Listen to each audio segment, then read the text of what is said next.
रामगढ़ गांव का एक निवासी रामलाल यादव, पेशे से वो एक किसान है। इस बरसात में उनकी सारी फसल नष्ट हो जाने के कारण वे गांव के कई लोगों से कर्ज लिया है। उस दिन दोपहर को गांव के जमींदार का खास आदमी मंगल रामलाल के घर पहुंचा।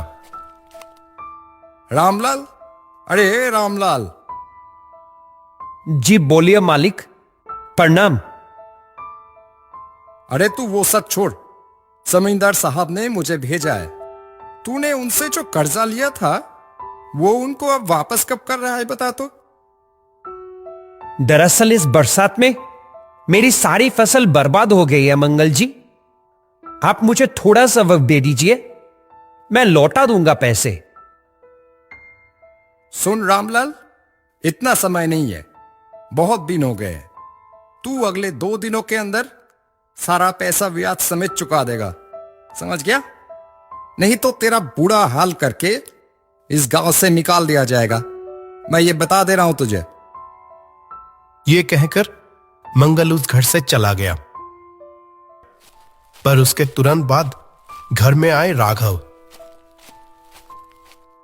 ए रामलाले, तूने मेरे इतने पैसे जो उधारी लिया है वो नहीं लौटाने का मन बना लिया क्या रे? नहीं नहीं, ऐसा मत कहिए राघव जी, ऐसी बात नहीं है। मैं लौटा दूंगा आपके पैसे, बिल्कुल। वो सब मैं नहीं जानता। अगले हफ्ते के अंदर तू मेरा सारा पैसा मुझे वापस लौटाएगा, समझा? नहीं तो देख लेता हूं तुझे मैं। रामलाल के घर से राघव चले जाने के बाद रामलाल मन ही मन सोचने लगा, हाय रे मेरी किस्मत, अब मैं क्या करूं? इतने सारे पैसे मैं कैसे लौटाऊं? मेरा तो सब कुछ खत्म हो गया। सब लोगों के ताने सुनने से अच्छा कि मैं मर ही जाऊं।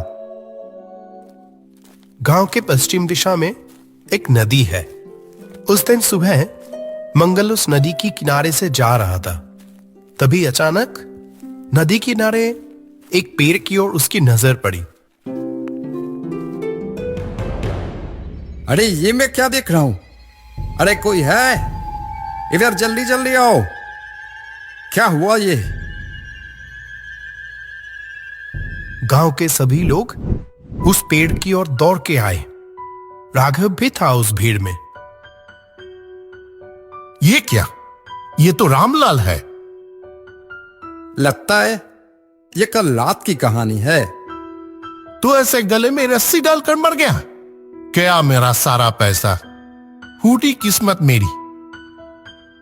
क्या करेगा बेचारा, बाजार में इतना कर्जरू बन गया था, मरने के अलावा कोई चारा तो बचा नहीं। चलो छोड़ो, अब इस लाश को तो ठिकाने लगाना होगा कहीं। फिर कुछ गांव वालों ने मिलकर रामलाल की लाश को पेड़ से उतार के गांव से दूर एक जमीन पर गाड़ दिया। उस दिन दोपहर को मंगल अपने घर जा रहा था। रास्ते में जमींदार साहब के साथ उसकी मुलाकात हो गई। क्या बात है रे मंगल, सुबह उधर बहुत शोर शराबा हो रहा था। अरे और क्या कहूं जमींदार साहब, वो किसान है ना रामलाल, कल रात को नदी के किनारे उस पेड़ पर लटक कर मर गया। क्या कह रहा है? मेरा सारा पैसा बर्बाद हो गया। मर जाता लेकिन मेरा पैसे लौटा कर तब ना। क्या कहना, अब यही तो किस्मत है। कुछ दिन इसी तरह बीत गई। एक रात मंगल नदी के किनारे के रास्ते से घर लौट रहा था। रात बहुत हो गई है, इस रास्ते से जल्दी जल्दी घर चलते हैं। जब वो उस रास्ते पर चल रहा था तो अचानक उसे एक हंसी की आवाज सुनाई दी।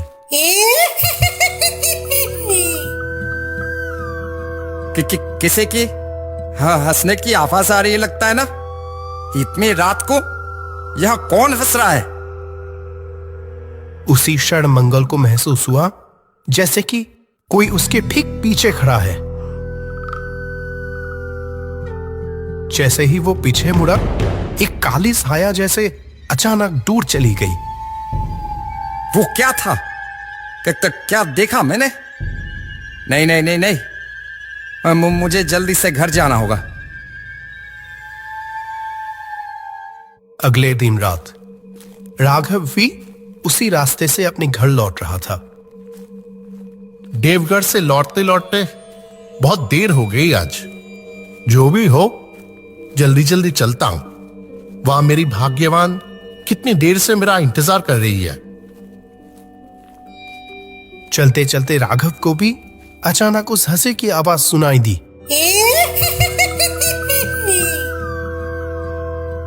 अरे कौन है? कौन हंस रहा है उधर? राघव ने ध्यान से चारों ओर देखा, पर आसपास कोई भी नहीं था। यहां तो कोई भी नहीं है। फिर वो हंसने वाली आवाज कहां से आई? नहीं नहीं, यहां कुछ ठीक नहीं लग रहा है। यह कहकर जल्दी से राघव अपने घर लौट गए।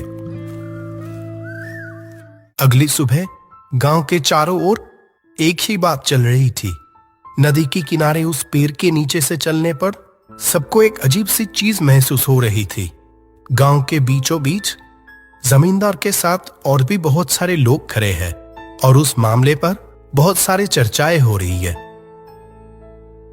अरे यार, क्या बोल रहा है? ऐसा कैसे हो सकता है?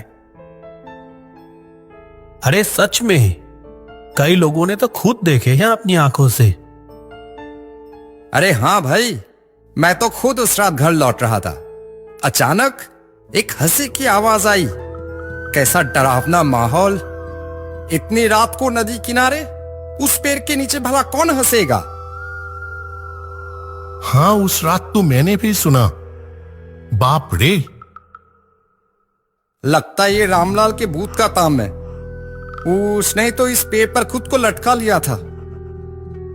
पड़ोसी गांव से वो तांत्रिक बाबा को बुलाने के बारे में क्या ख्याल है? हाँ हाँ जमींदार जी, ये सही रहेगा। उनको आकर ये देखना चाहिए। हाँ हाँ, ये अच्छा होगा। ठीक है, फिर ऐसा ही करते हैं। अगले दिन पास वाले गांव से तांत्रिक बाबा को बुलाया गया। सभी लोग तांत्रिक बाबा के साथ नदी किनारे उस पेड़ के नीचे पहुंचे। तांत्रिक ने उस पेड़ की ओर ध्यान से देखा। फिर उन्होंने सभी लोगों को कहा, सुनो, ये जगह बिल्कुल भी अच्छी नहीं है। मैं यहां किसी आत्मा की उपस्थिति महसूस कर पा रहा हूं। कोई दुर्घटना से हुई मृत्यु हुआ क्या था यहां पर? कोई जानता है? जी बाबा, इस गांव का ही एक किसान रामलाल कुछ दिन पहले इसी पेड़ से लटक कर अपनी जान दे दी। जैसा सोचा था। अब कुछ दिनों के लिए आप में से कोई भी अंधेरे के बाद या भरी दोपहर में इस रास्ते से नहीं जाएगा।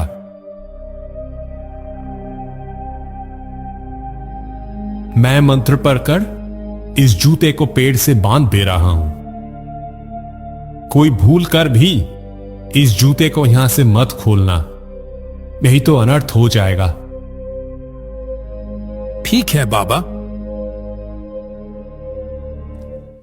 फिर कुछ समय तक सब कुछ ठीक चल रहा था।